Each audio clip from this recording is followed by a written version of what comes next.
What's going on, guys? John Alder here from Codemy.com, and in this video, we're going to add the ability to log in and log out to our e-commerce website for Django and Python. All right, guys, like I said, in this video, we're going to add a login, logout feature to our e-commerce website. But before we get started, if you like this video, want to see more like it, be sure to smash the like button below, subscribe to the channel, give me a thumbs up for the YouTube algorithm, and check out Codemy.com, where I have dozens of courses with thousands of videos that teach you to code. Use coupon code YouTube50 to get 50% off lifetime membership to all my courses, videos, and books for a one-time fee, which is insanely cheap. Okay, like I said, in this video, we're going to add the ability to log in and log out. Now, up until now, we've had to go to the admin section and log in here. And there's only one user right now, us, that we set up way back at the beginning of this series. So we're not going to set up the registration in this video. We'll probably do that in the next video or so. But in this video, we're going to add the ability for us, the admin, to log in and log out. And once we set up registration so that anybody can sign up, this same login, logout function will work for that too.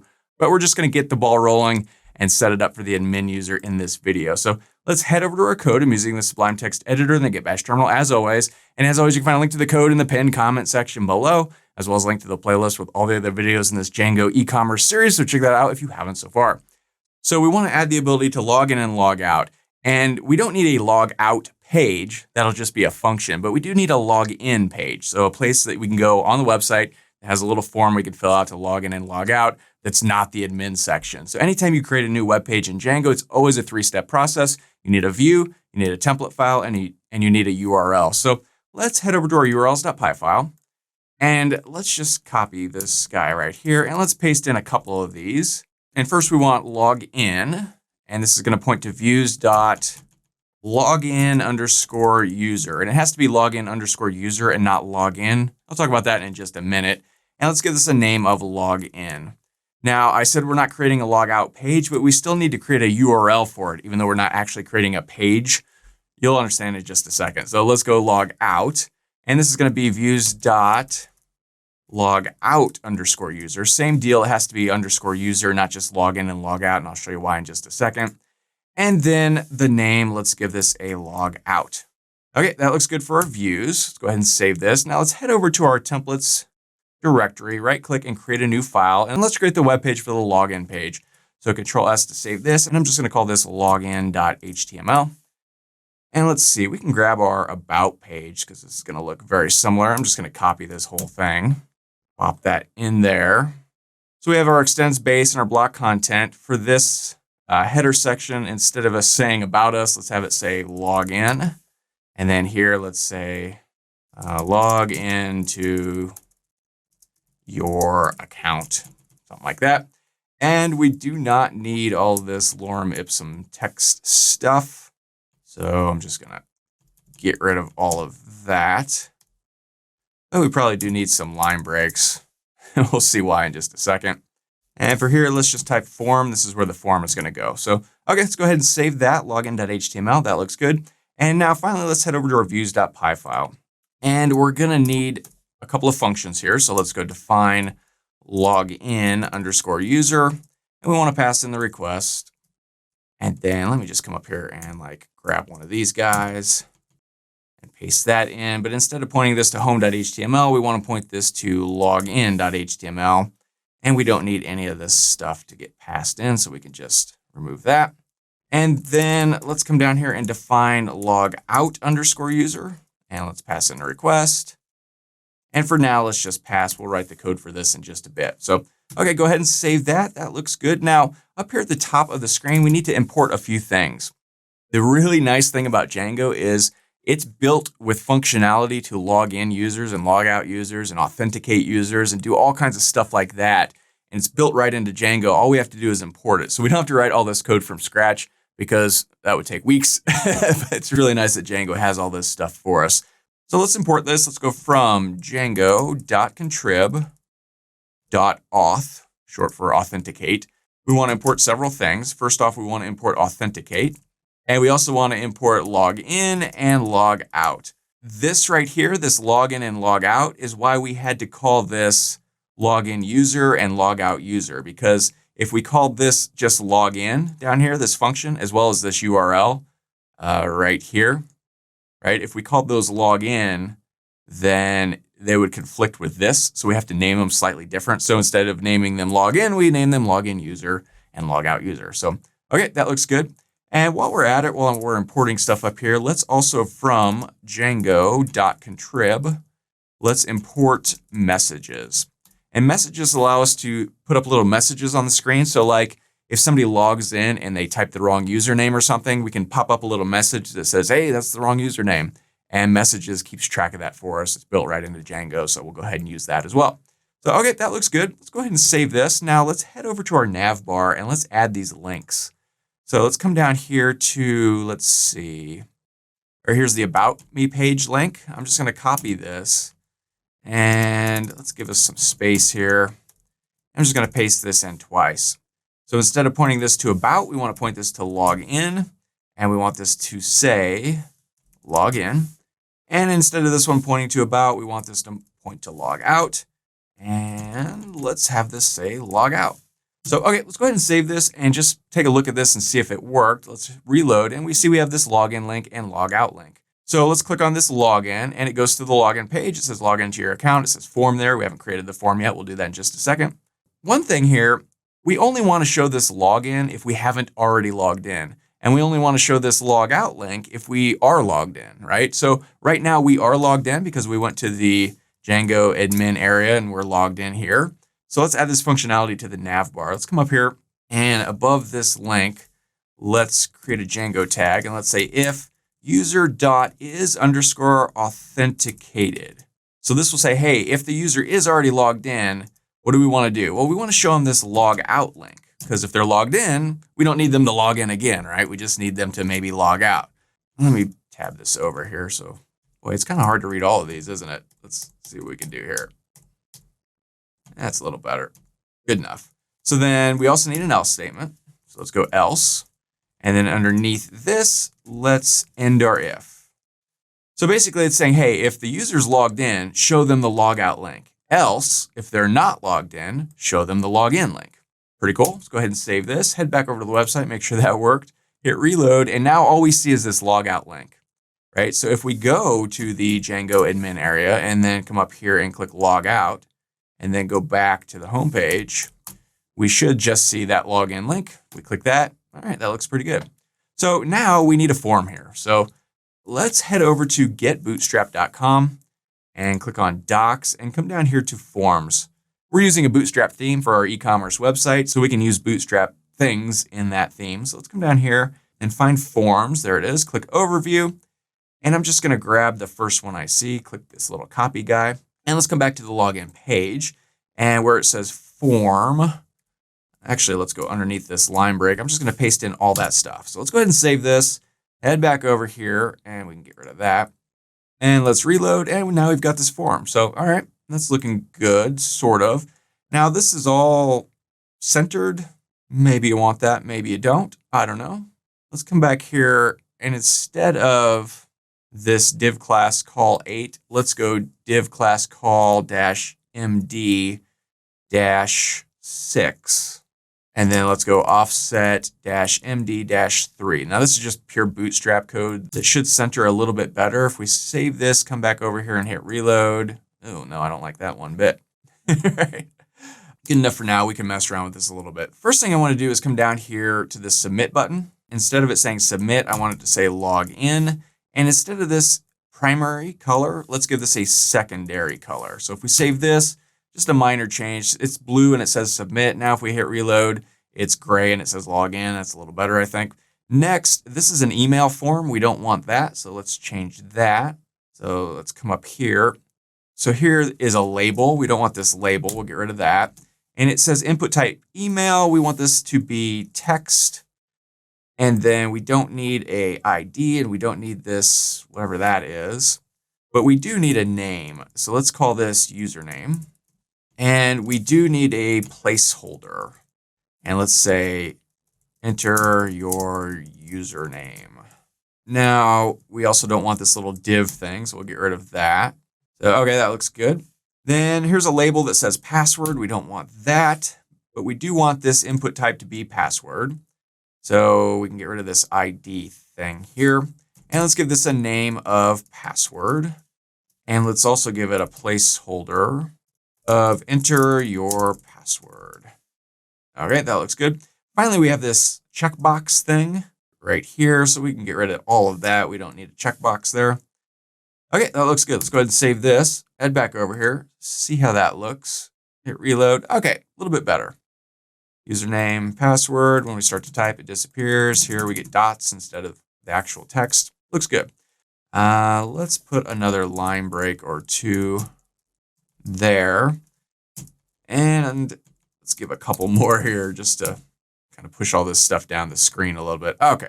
And we can play around with this and make it look nicer and whatever. But for now, that looks good. We've got this form here, but it doesn't actually point anywhere. So we need to tweak this. Let's give this a method equals post. And let's also give this an action of, and inside of here, let's create a Django URL tag. And we want to point this to login.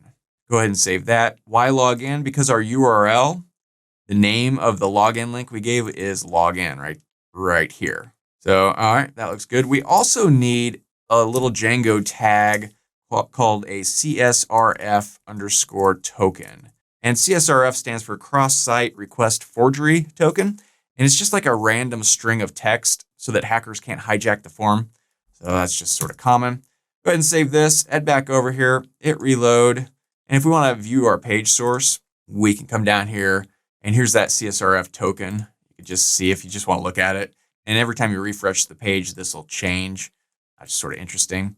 And it's now pointing to login. So, okay, that looks good. And we're pretty much done here. So now we need to do the hard stuff of actually logging in and logging out. So let's come down to our views.py file and let's do logout real quick. So to log out, all we have to do is pass in logout and then the request. And that will do it. Now we also want to return something. We want to send the user somewhere after they log out. So let's go redirect and let's send them to home. Now, in order to use this redirect, we need to import it up here. So right here on the first line in Django shortcuts, we want to import redirect. That works there. And we can also give this a little message. So let's go messages.success. And then we want to pass in our request and then give this some parentheses. And inside of here, we can put a little message that will pop up on the screen. So we can say, you have been logged out.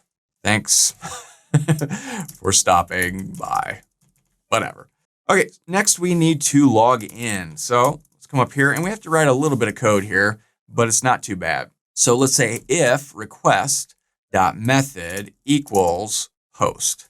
This is basically saying, hey, did they fill out a form? Did they post the form? Because remember here, we put the method as post. So anytime somebody fills out that form and clicks the button, they are posting to the page, right? And if they are posting, it'll say, hey, are you posting? If they're posting, we want to do something.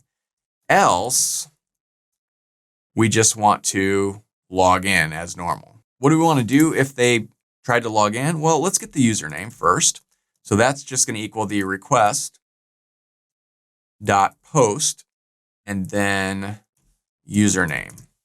Why username? Because on the form, let's see right here, where it says enter your username, we gave this a name of username. So on our views.py file, we're saying, hey, get the thing that has a name of username, right? Then we can then assign that to our username variable. We also need to get the password. So let's go password equals, and same deal. I'm just going to copy and paste, but this time it is password because again, here on the password field, we gave it a name of password right there. Okay, so now we have our username and we have our password. And we need to now authenticate. So let's create a variable called user, and this is going to be authenticate. And then we want to pass in the request, and then we want to set the username to username, and we want to set the password to password. So username is username because right here we named it username, and password is password because right here we named it password. And this authenticate is just this thing up here that we just imported, right? So we're saying, hey, use the Django Authenticate system to pass in this person's username from the form and their password from the form. So that's all there is to it. So now we need to make sure, hey, that stuff checks out. It's a correct username, it's a correct password, all that good stuff. How do we do that? Well, we go if user is not none. So if they typed something and didn't just leave it blank, let's go ahead and log them in. And we do that by calling this login function and passing in the request and also that user that we just created right here. Now this login function is this guy up here that we just imported, right? So we're saying, hey, pass in the stuff from the form that we set up in this line and also the request. We always pass in the request with Django and we log them in. Now let's go messages.success, pass in the request, and let's give this a little message that says you have been logged in, something like that, right? And we also want to return and then redirect them to the homepage. Now that's if the login is successful. If the login is not successful, let's copy this. And if instead of it saying, hey, you've been logged in successfully, let's say there was an error. Please try again, something like that. And instead of redirecting them to the home page, we want to redirect them to the login page. I think that's pretty much it. Now here we need to bop this over so that it's inside this else statement here. So this else lines up with this if, this else lines up with this if. So this is a little block and this is a whole block. So basically, again, just to recap here, we're saying, hey, if they filled out the form, do all of this stuff. If they didn't fill out the form, it means they just went to the web page, right? And if that's the case, just show the web page right here. So this line there gets executed. Otherwise, try and log them in. If they're successful, redirect them to the home page and throw up a message that says, hey, good job, whatever. Otherwise, if there's an error, say, oh, there's an error, and do that. Now, these messages, real quick. Oh, I misspelled success. Boom, boom. And down here too in the logout thing. Wow. Okay, so that's how you spell success. Okay, so anyway, these messages, we still have to account for them. So go ahead and save this page and let's head over to our, let's see, base.html file. And right underneath the navbar, let's write some message code. Let's go if messages, and then let's come down here and right away say end if. So if there are messages, what do we want to do? Let's loop through the messages that we may have. So let's go for message in messages. And then underneath here right away, let's end our for. I like to close my tags right after I create them, just otherwise I forget a lot of times. Now inside of here, we need some more Bootstrap code. So let's head back over to Get Bootstrap. Click on the docs and let's go to alerts. Scroll down, there we go. And these are little alert things that can pop up. I kind of like this yellow one, but we want one with a little X in it so that we can dismiss it. You know what I mean? So let's scroll down. Let's see if we, there's one with an X, right? See this little X, if I click it, it disappears. That's what we want. So let's grab this code right here, copy it, close this page, head back over here, and I'm just gonna paste that code right in. Whoa, that is all hard to read. So let's look through here, and here it says, holy guacamole, and some other text. We want to get rid of that and instead type in our message. So it's message because here we're looping through for message in messages. So we want to print out just the message. So that looks good. So let's go ahead and save this, head back over here, and let's test all this stuff out. Let's go back to the login page, log in with your admin username that we set up way back at the beginning of the course. Let's click this enter and boom. You have been logged in. A little message pops up. There's a box thing here. We can get rid of it. And we could play around with that. That looked a little janky to me. There was some space in there. We'll maybe mess around with that later. But it looks like we've been logged in. And we can confirm that if we want by going to the admin section. Sure enough, we're logged in. We can see everything there. And now if we want to log out, we click this log out thing. It says you have been logged out. Thanks for stopping by. There's a little X thing here. We can get rid of that. And now it says log in up here. Again, we can go to the admin section to confirm. Now it's asking us to log in there again. So that looks like that worked. Let's try it one more time just for fun. All right, pretty good. And really not that difficult. So yeah, this was kind of a lot of code in the views.py file, all of this stuff, but not really. And just the really nice thing about Django is we can use this authenticate and this login function as well as the logout function just by coming up here and importing Authenticate, Login, and Logout from Django contrib.auth. And that's kind of all there is to it. So that's all for this video. If you liked it, be sure to smash the like button below, subscribe to the channel, give me a thumbs up for the YouTube algorithm, and check out codemy.com where you can use coupon code YouTube50 to get 50% off lifetime membership. So it's access to all my courses, over 60 courses, thousands of videos, and the PDFs of all my best-selling coding books. Join over 180,000 students learning to code just like you. My name is John Elder from codemy.com, and I'll see you in the next video.